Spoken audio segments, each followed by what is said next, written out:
Telugu film ఇండస్ట్రీలో ఉన్న హీరోయిన్స్లో శ్రద్ధ శ్రీనాథ్ ఒకరు. శ్రద్ధ ఎన్ని సినిమాలు చేసినా కూడా నాని సరసన చేసిన జెర్సీ సినిమా ప్రత్యేకమైన గుర్తింపు తెచ్చింది. ఈ సినిమా ఎంత పెద్ద హిట్ అయింది అని ప్రత్యేకంగా చెప్పాల్సిన అవసరమే లేదు.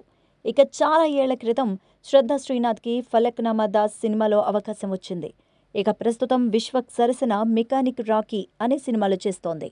ఈ సినిమా నవంబర్ 22న రిలీజ్కి సిద్ధంగా ఉంది. ఈ తరుణంలో పలు రకాల ప్రమోషన్లో, ఈవెంట్స్లో పాల్గొంటోంది. శ్రద్ధ ఇక రీసెంట్గా బాలకృష్ణ సినిమాలో కూడా అవకాశం వచ్చింది.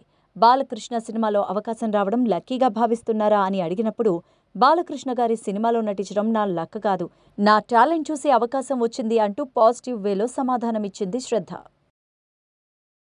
For more details, please watch App channel. For more updates, please subscribe App Entertainments.